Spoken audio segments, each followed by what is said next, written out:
everyone, welcome back to my channel. I hope you're all really well. I'd like to say hello to everyone who has watched me for the first time, and for those of you who have found me from the Instagram hashtag #MIYMarch17. I'm really glad that I got involved with that initiative because I'm meeting some really great seamstresses on Instagram and then some people who also have YouTubes as well. So it's a really great initiative that's getting me more involved in the community and opening up my eyes to other people that are around. So hello to you. And I would also like to encourage you to subscribe so that you are notified anytime I post a new video. I do post videos weekly. Currently it's twice weekly, but that might be increasing soon. So make sure you subscribe to find out whether or not that comes through. And this week I'm going to be showing you all the things that I have made and bought in February.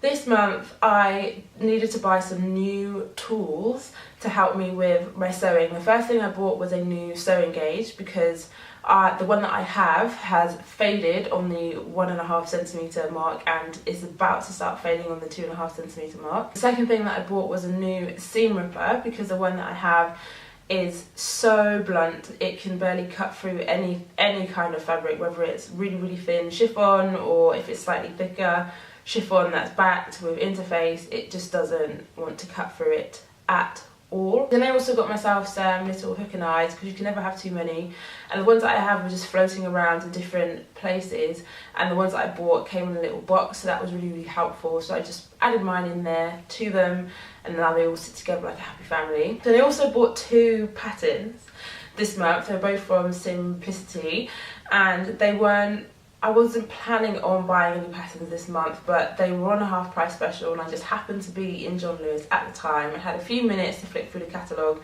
to see whether or not the ones that I actually really wanted were in stock, and they were. And these are the two patterns that I bought. So one is a 1950s inspired pattern and the other one is just a ballerina tulle skirt, just, you know, your typical fairy skirt that people ask for, which I know the second pattern is actually probably just as easy to do freehand, but I've just really liked this pattern for so long that I was like, if it's half price I might as well just get it because I'm there. And I think I'm going to probably do option B maybe April time-ish, but we'll have to see how that goes. But I definitely do want to do that one. And then this pattern snuck into my February makes. So they weren't a planned make, but I snuck them in anyway because when I was actually looking at them I was like, oh, I would really like to make that, so I just added it in. So that's everything that I bought in February. Moving on to the things that I made. So I didn't actually get all the things that I had planned to do in February done, and it just came down to me running out of time more than anything. I did give myself enough time to get all the things done in February at the beginning of February, but I just didn't manage my time very well to get all the bits done, but I still managed to get quite a lot of sewing done, so I'm really pleased with the things that I managed to get done. The first make I'll talk to you about is the white shirt from the 1950s Simplicity pattern that I bought just last month, and I'm not completely convinced on this pattern. In the image it looks like it's got a nice little nipped in waist and a good little tie, and I was completely convinced that I would fall in love with it and really want to wear it, but how it's turned out I don't really think it suits me as a person, or maybe I just haven't quite got it right, or maybe I didn't quite get the sizing right, or maybe next time when I do it round I'll have to do a couple of amends, but I just don't really like the way that it looks on me. I don't think it fits the way I was hoping it would, so I'm not going to completely write it off. I will give it another stab, maybe April-May make, just to see if there's any tweaks I can make to make it fit a little bit more how I want it to. The second make I'm going to talk to you guys about are my Mimi G jeans that I finally got around to making, and I am really pleased with how they turned out. I'm really pleased that I finally managed to make a pair of jeans. Unfortunately, the fabric I chose to make them in is not suitable for the pattern. I thought it had more stretch in it than it did, and unfortunately it didn't, and so the jeans don't fit that well. They fit, but the seam rips in certain places, and when I bend my knees or tense my legs too much, I can just hear the seams ripping. The overlock stitches are stretched enough to bear the strain of the bending, but the actual initial stitches, the straight stitches, they aren't. So it's another one that I'm going to have to remake, and I've got it in the pipeline to make for March because I am in desperate need of jeans now, because I only have like 2 pairs left in my life, and unfortunately the ones that I made I wouldn't really feel I'm just not going to wear them outside. They are good and they look nice, but it's not something I can wear all day. So I used the curvy pattern because I knew that the standard and the regular probably wouldn't fit me, so I went for curvy. It fits in all the right places, like hips, thighs. There's lots of comfort and room in there. I mean, it's tight around my calves, but that's just something to have to deal with. I have quite an athletic build. I knew it wasn't going to be a 100% perfect fit, but I didn't realise that the proportions would be quite as off around the waist as they are. So that is something I would say to bear in mind, is that if you are going to make these jeans, then it is probably worth making it in a tester fabric first, so then you can get all the measurements and you can see which areas you need to make the adjustments on first before making it in your good fabric.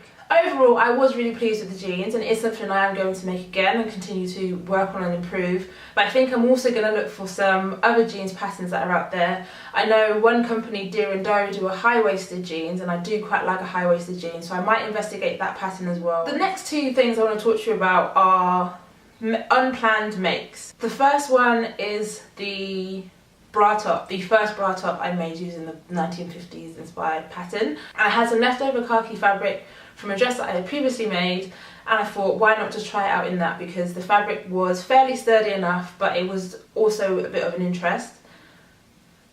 And I really like how this bra top turned out. The thing that I really like the most about this bra top is that there's no boning in it. The structure is made from just the front dart and then the seams for the front and the back pieces. It's also really quick and easy to make, and I would recommend it. I also made a jacket to pair with my Mimi G jeans, which I do like, and it's using McCall's pattern that I've used before, and it was one that I said I was going to use in my February makes, but for a different fabric. So a tick to using the pattern, but a cross for it being in the wrong fabric. I think the jacket turned out really nice, and even when making it, I started having ideas of other tweaks that I can make to the pattern to make it something that's really unique. So moving on to my final two makes of February.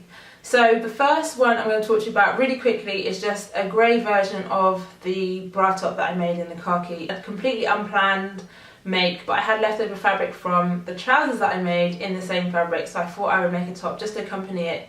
So my final make, and probably the one that I am most chuffed with, are my grey trousers. So in my February plans, I said I wanted to take the Vogue pattern that was a straight leg pattern with just a back zip and front darts and back darts, and amend it into being a trouser that had a slight overlay on the front, because I want some new trousers, but I wanted them to be a little bit different than something you can just buy straight out of the shop, or something that you can make just following the exact pattern. And I think it's turned out quite well. I didn't have enough time to make it in muslin first and then move into my final fabric, so I just had to make it straight in the final fabric, and I think it's turned out well, but there are some glaringly obvious areas that are, to me, hopefully it won't be as so obvious to you, but to me, where I would like to make some amendments for improvements next time. I know I said before to let me know if you want me to show you a tutorial of how I did it, and I will do that, but that will come towards the end of March now, because I didn't, like I said, give myself enough time to properly prepare the pattern and get it refined and easy to show how I did it, so that you can get the same result this month. So I will wait to do that towards the end of March. So if that is something that you want to see, how I amended the pattern to get this final look, please subscribe and obviously hit the notify as well, so you can be notified for when that video goes up. So those are all my makes for February. I feel like this video might be slightly rushed, but I was just quite conscious that I did actually get around to making quite a lot this month, and I did want to show you guys all the things that I had made and at least give a bit of a discussion around them. There are a couple of things that I didn't get around to making from my February plans, which I will quickly run through with you now. So the first thing, well, I say the first thing that I didn't get to make, but one of the things I didn't get to make was the floral wrap coat. And to go with the trousers, I was going to make a jacket with a contrast fabric. I have settled on my contrast fabric where I hadn't before, so I just need to get on and making that jacket. I was going to do it in the pattern that I made the chambray jacket in this month, but I decided against that now because I don't feel that that jacket will actually give me the look that I want that's in my mind. I feel like I want a bit more of a structured look, so I might have to fish around for that one, but we'll see how I get on, and hopefully I can get that done this month as well. Then I also wanted to make a cold shoulder shirt dress. which I didn't get around to doing because that was going to be another pattern amendment that I was planning on showing you guys how I did that so you can create the same look, but that one didn't get done, so hopefully that can be done in March as well. And then I'll be able to get this tutorial out for that probably April time, because I feel like that one might take me a couple of tries before I can get it perfectly. So yeah, I'm going to leave this video here, otherwise it's just going to carry on for several more minutes. But thank you for watching. Leave me any comments in the box below. If you liked it, give it a thumbs up. If you haven't already, make sure you subscribe so you can stay up to date with all my latest posts. Also, if you know anyone else who might be interested in hearing about my sewing journey and seeing the things that I make, please share this with your friends, and I will see you guys next time. Bye!